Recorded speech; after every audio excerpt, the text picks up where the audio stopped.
5-Watt World is supported by Truefire. Over 2 million guitar players worldwide improve their playing using Truefire's online lesson systems. Learn, practice, and play with Truefire.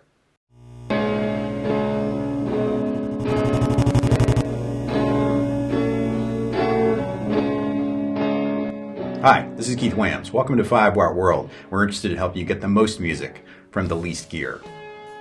Back in 2012, Gibson released a new guitar, a downsized, fully hollow double cutaway, the ES390. I've had different jazz boxes in the past, but they all felt really big to my 5-foot 10-inch self, so a fully hollow but small guitar like this really got my attention. I was afraid that they might not make them for long, so knowing that, I ordered 3 guitars from different shops and chose the one that I thought sounded best, sending the other 2 back. The thing that surprised me was how many sounds I can get out of the guitar. Hollow body jazz tones? Check.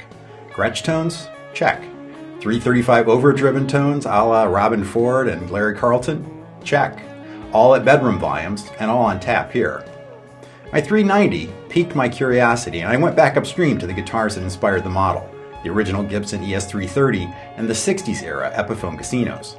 I learned that they'd been used by an incredible variety of artists and for a broad range of styles. From the Beatles to the blues, from Grant Green's earliest jazz records to the modern blues fuzz tones of Gary Clark Jr. That's how the Casino ended up on my list of short history topics, and I started to collect information. Between my videos on the guitars I get back and the guitars of Keith Richards, I learned so much more. And so here we are. So if you've ever wondered about the beginning of Epiphone, specifically the history of the guitar that has been beloved by so many, stay tuned, because this is the 5-Watt World short history of the Epiphone Casino.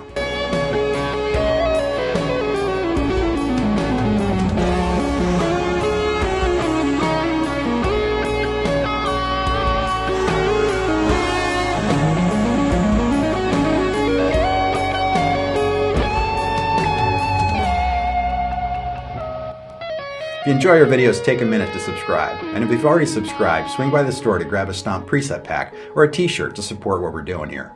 And if you want to become a bigger part of 5-Watt World, think about becoming a friend of 5-Watt on Patreon for exclusive live streams and early access to videos. If neither of those work for you, but you want to say thanks, there's also a tip jar in the description. Thanks in advance for your support. Epiphone is one of the oldest instrument companies in the United States. Initially founded by Anastasios Stathopoulos in Smyrna, Turkey in 1890, political tensions there led him to move his family and instrument building business to the U.S. in 1903. They arrived at the beginning of the mandolin boom, and as mandolins were similar to instruments he'd built in Turkey, he began building round-back mandolins. His label said it all, A. Stathopoulos, repairer of all kinds of musical instruments. When Anastasios died unexpectedly in 1913, running the company fell to his 22-year-old son, Epi. Epi was not only an exceptional craftsman, but also an accomplished musician on both mandolin and banjo. His family had also seen to his education, having him graduate from Columbia University. He loved to dress up and go out into town, and his wife had at one time been a performer with the Ziegfeld Follies. His close ties to the music scene in New York gave him the jump on companies like Gibson in both the tenor banjo and mandolin craze in the late teens. Shortly after incorporating in 1923, they would adopt the company name, now taken from a line of banjos he designed, Epiphone. The company was very successful building banjos for what would later be called the Dixieland Jazz era. That was all the rage in the Roaring '20s. Epiphone issued its first guitars in 1928, the recording models. They had an innovative cutaway lower bout and a distinctive banjo-like headstock. Gibson had been founded in Kalamazoo, Michigan in 1890, and they had built a reputation in guitars and mandolins with carved tops, much like a violin. In 1922, Gibson's Lloyd Loar replaced the traditional oval sound hole with a pair of violin-style F-holes as Gibson introduced the L5 model. By the late 20s, Gibson dominated the Archtop guitar market. Epi saw the future was in Archtop guitars and went full-on up against Gibson in 1939 with a line of Archtop guitars ranging in price from $50 to $275. In all areas, they tried to one-up Gibson. They built guitars that were slightly larger and hence a bit louder than the Gibson flagship models. The top-of-the-line Masterbuilt Deluxe model was designed as an L5 killer, maple back and sides, slightly larger lower bout, and all the fancy ornamentation one would expect from a guitar that cost nearly $300 smack in the middle of the Depression. They launched their first electric models in the fall of 1935. Although Gibson had started building electric Hawaiian guitars a few months earlier, Epiphone was the first to sell an electric Spanish-style, played upright, guitar. To develop their amplifier line, they would hire a young engineer named Nat Daniel. Daniel's Electar amps were seen as so important to the company that they put one on the cover of the next year's catalog. Daniel would famously go on to found his own guitar brand in the 50s, Dan Electro. Going into the 40s, Epiphone was very successful and was a head-to-head competitor with Gibson. But World War II pulled workers away from instrument building, and then in 1942, Epi was diagnosed with leukemia and would die just a year later. The company was then run by his two sons. Though many fine instruments would be produced, they never again regained the production levels of the pre-war years. They had problems with labor, and a strike in '51 shut them down for many months. So during the 40s and 50s, Gibson had faced many of the same issues with production and labor. The big difference came in 1948 when the Chicago Musical Instrument Company, that now controlled Gibson, decided to hire Ted McCartney as Gibson's new president. McCartney made Gibson profitable within a month of arriving in Kalamazoo, and while McCartney was certainly aware of the status of Epiphone and Gretsch in the market, he had his eye fixed on Fullerton, California, and that upstart Fender Musical Instrument Company as the main competitor. I recount in detail McCartney's development of the Les Paul in my other videos, so I'll simply say here that if Epiphone had been in a better financial position, they might too have transitioned to building excellent solid-body electric guitars. But they weren't. And as players moved from their archtops to solid bodies on the newfangled television screens, Epiphone's fate was sealed. Epiphone had a successful upright bass that had been outcompeting Gibson, so while McCartney was on a wood-buying trip to Washington State in 1957, Epiphone called saying that they were ready to sell. Gibson thought they were buying the bass division, but in fact the $20,000 price was for the entire company, including the Epiphone name. The basses never really worked out for Gibson, but McCartney saw value in the brand's name. McCartney saw it as a chance to offer a second brand to expand their dealer base while retaining the exclusivity of the Gibson name. He decided he would build the new Epiphones in the same factory in Kalamazoo as the Gibson guitars. The idea was to make the Epiphones almost as good as their Gibson counterparts. For example, if the Gibson model had full-size humbuckers, the Epiphone model would have a mini. In the end, the differences would be so subtle as to be lost on the marketplace. The plan for the new Epiphone line came together in a meeting in February of 1958. They used the old model names, Century, Zephyrix, and Emperor, but with the guitars now having distinctly Gibson-y shapes, all moving to the new thin-line format. Notes from the meeting went so far as to refer to the new deluxe shape as being, quote, like the Gibson ES335, end quote, that would also be released that year. There were flat-top Epis as well that also took on many features of the Gibson models of the time. McCartney pushed his team hard, and the new Epiphones were debuted at the NAMM show in the summer of '58. With the Sheridan at the top of the line with all the ornamentation one would expect, it was the Epiphone's equivalent of the very fancy Gibson ES335. Initial sales of the new line were modest, with just 226 guitars shipped in '59. But by '60, they'd gone above 2,000 a year, and in the year that most interests us here, 1961, they shipped 3,906 guitars, and in '62, they shipped 4,788 guitars. By 1965, the only year in Gibson's history when they shipped over 100,000 instruments, 19,000, or nearly 20%, were Epiphones. It was this trend that encouraged them to expand their line, echoing the Gibson ES330 that had been introduced in '59 with the Epiphone Casino in 1961. The Casino shared the double cutaway design of the Gibson ES335, but with the fully hollow design of the ES330. At first, the model lived in the shadow of the higher-priced models, but in 1964, Paul McCartney bought a Casino in Britain. The McCartney's use of a Casino is the one most often cited. It's a mistake not to mention Keith Richards first, because Keith bought and started using his Casino in public months before Paul would even buy his. By 1964, the Rolling Stones had found a new level of success, and Richards was able to buy multiple new guitars. Near the end of May that year, Keith bought a 1962 Epiphone Casino ES230 TDV. It was one of the early guitars with the original headstock design. Built in the Gibson plant in Michigan, on the same assembly line as the Gibson ES330 models, the two had much in common. It was a 16-inch wide, hollow, 5-ply, maple birch laminate, sunburst finish, mahogany neck, and a bound rosewood fingerboard. The Epiphone exclusive vibrato was introduced with the guitar in '61, and it was loosely modeled after a Bigsby. A '62 advertisement called the vibrato an Epiphone exclusive. This rich, ringing, vibrant effect adds a new dimension to guitar playing. It had a 24 3/4 inch scale length, and the neck met the body at the 16th fret, requiring less of a reach than that of the 335's 19th fret at the body joint. There was a nickel ABR bridge. It had 2 volume and 2 tone controls and a 3-way pickup selector switch. When introduced in '61, the Casino listed for $275, or $314 with the vibrato. According to the Gibson records, just 211 Casino ES230 TDB models were shipped in '62. Keith's Casino became his main guitar, and he used it extensively on tour and in the studio.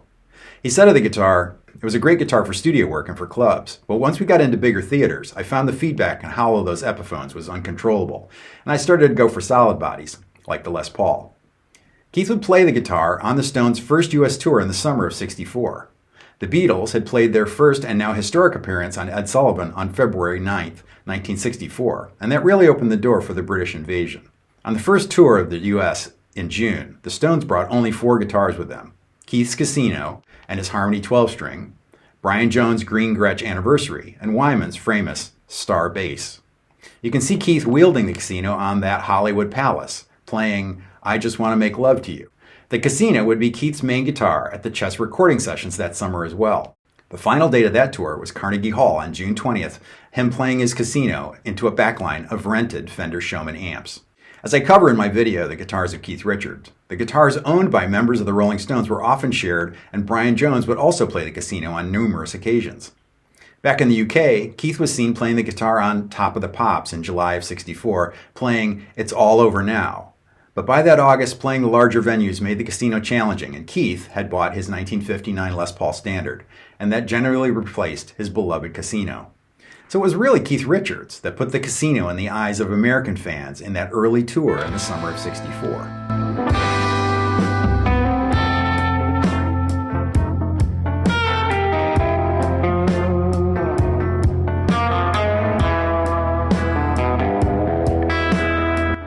Partner with Truefire because I believe in what they do, using world-class teachers to provide online lessons. I use them for years, and my playing always improves when I put in the time on a new course. Whether you're a beginner, intermediate, or advanced level player, Truefire has something to enhance and inspire your playing. When someone tells me they've hit a wall in their playing, I always tell them to grab some lessons instead of immediately start shopping for new gear. I really like Truefire, and I think if you give them a shot, you'll like them too. Get 25% off courses with the promo code 5watt25. Or like I have for many years, sign up for the All Access Pass to get access to the entire Truefire catalog. I love their tagline, learn, practice, and play with Truefire. I'd like to thank Truefire for their ongoing partnership and for supporting this video. Paul McCartney would buy his '62 Casino in preparation for filming another Beatles Christmas show that December of '64. It was after McCartney had already bought his Epiphone Texan acoustic, so he was familiar with the quality of the Epiphone brand. The guitar was right-handed, and Paul bought it because he was dead set on finding one with a Bigsby on it, and that was the only one he could find in the UK that had one. McCartney's Sunburst Casino had been shipped from Gibson on November 1st, 1962. There's a famous photo of Paul and George having a long look at the guitar, putting their heads together on how it can be adapted for left-hand playing. They removed the pickguard and added a strap button to the top horn. They would turn the guitar upside down, restringing it for the left-handed playing and modifying the bridge for correct intonation. McCartney said he'd been influenced to buy his Casino by his friend, blues musician John Mayall. He would go over to Mayall's house, and Mayall would play DJ, playing for him all of these old blues recordings with their hollow-body Gibsons. He paid £172, or $480 at the time. He used the Casino extensively with the Beatles and in his solo career, and he still owns the guitar to this day.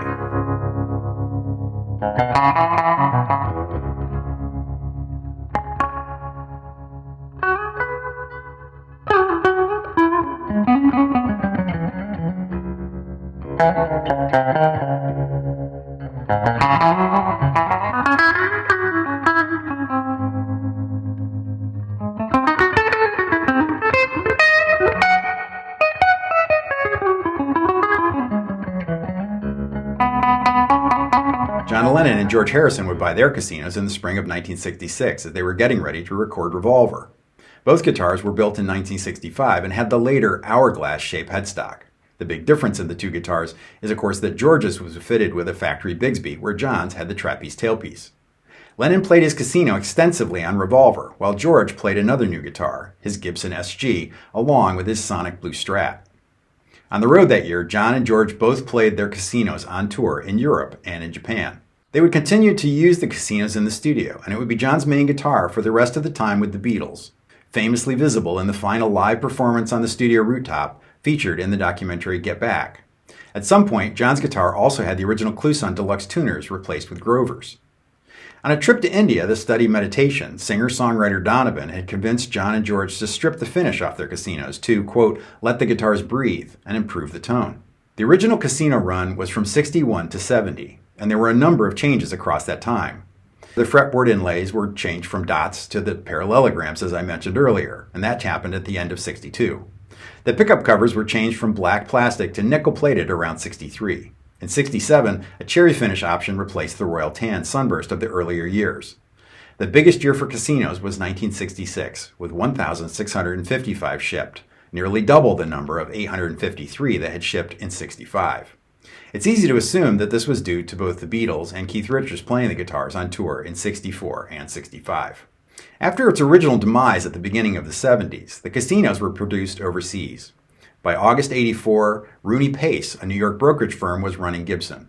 Rooney Pace rapidly began selling off the instrument companies under the Norland name, and within a short time Gibson would be sold again to Henry Juskowitz and Partners. Most of the news and growth of Epiphone over the next 2 decades highlighted entry-level models of classic vintage-style guitars. Jazz great Joe Pass had an Epiphone signature model, and bluesman John Lee Hooker was featured in ads promoting his use of the semi-hollow Sheridan model. But in the wake of John Lennon's death, Epiphone honored him with 2 replicas of his Casino, one in sunburst and one in natural as the guitar appeared with its stripped finish. Manufactured in Japan and assembled in the US, the models were designed to 60s Kalamazoo specs, with 5-ply maple birch laminate bodies, spruce braced tops, and 1-piece mahogany necks with nitrocellulose finishes. Production was limited to 1,965 guitars, and these guitars command high prices in the used market today. In 2010, they would celebrate Lennon's 70th birthday with a John Lennon 70th anniversary model. Limited to 70 pieces, they were sold in the Japanese market only. In 2011, Dwight Yoakam was using casinos on the road, and they issued a model tagged the Dwight Yoakam Trash Roulette. It was built on an Epiphone Casino Elitist and featured a reverse Firebird headstock. The Elitist series of guitars were built in the plant that Gibson had built in Qingdao, China, and were discontinued in 2008. Most all Epiphones were built in the Qingdao plant, and are still built there to this day, with a notable exception that we'll come to shortly.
The most exciting thing that's happened to the Casino in current times is bluesman Gary Clark Jr.'s use of the guitar. He plays both vintage and modern Casinos into 65-watt Fender Vibra King reissue amps. After playing the semi-hollow Riviera models, he moved to the fully hollow and P90-equipped Casinos. His signature Epiphone black and blue Casino guitars are loaded with Gibson US P90 pickups. He loves dancing on the edge of feedback that the fully hollow guitar gives you once he pours on the fuzz tones on stage. Of course, Gibson filed for bankruptcy in 2018, and Henry was removed as company president. We all waited to see what the new management would do with Gibson, but also what would they do with Epiphone. In 2022, there was once again casinos built in the US as part of Gibson's Inspired by series. Gibson was excited to have a US-built casino to celebrate the brand's rebirth launch in 2020. The American-made casino is not completely historically accurate. As is often the case, the specs were turned over to the production team that then runs with the concept and makes the guitar buildable and hopefully profitable. With the resurgence of interest in the Beatles lately and the variety of casinos available, it's a great time to think about a casino. Casinos are fully the same size as a 335 or a 330, so I happily keep playing my 390.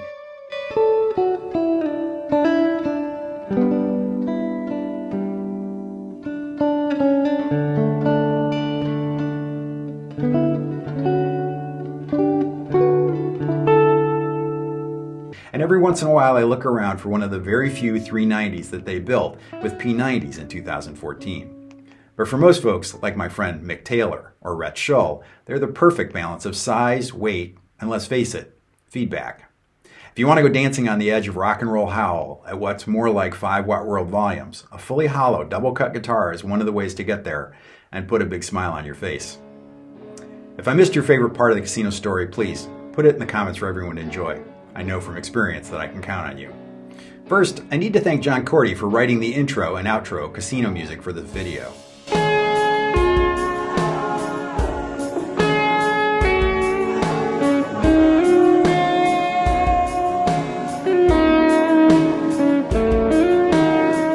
He was able to borrow the Kalamazoo-built casino from the same gentleman as lent him the '63 AC-30 from the Vox video, the generous Gary Townsend of Whipton. That's in England. Thanks John and Gary once again. I need to thank Rhett Shull for his permission to use the clip of him playing the casino from his video, The Casino Sound. I need to thank RJ Ronquillo and the good folks at Carter Vintage for permission to use the clip of RJ playing an original 1969 casino. I need to thank my good friend Mick Taylor from That Pedal Show for permission to use the clip of him playing his inexpensive casino with Lawler P90 pickups. The pickups cost more than the guitar in the end, but oh, doesn't it make it all worthwhile when Mick is so inspired by that inexpensive guitar? Mick outlines that process in an excellent video. Check it out. If you're not watching John Cordy, RJ Ronquillo, Rhett Shull, and That Pedal Show, well, you should be. I used a number of resources when putting this history together. The Epiphone Guitar Book by Walter Carter. Before opening Carter Vintage in Nashville, Walter was the company historian at Gibson. Beatles Gear by Andy Babiuk. Rolling Stone Gear by Andy Babiuk and Greg Prevost. I need to thank Tony Bacon for his article on the casino from Guitarist Magazine. Tony is always a great source. I need to thank everybody that stopped into the store to grab a Stomp preset pack, a t-shirt, or a hoodie, and keep 5-Watt World running. And most importantly, I want to thank my friends of 5-Watt on Patreon. This is the guitar community I've always dreamed of having, and I love the back and forth and messages we enjoy on Patreon. Think about coming along for exclusive live streams and early access to videos. If you enjoyed this short history of the Epiphone Casino, hit the like button, and if you haven't subscribed yet, go ahead and hit that too. Thanks for watching. Until next time, thanks for being a part of the 5-Watt World.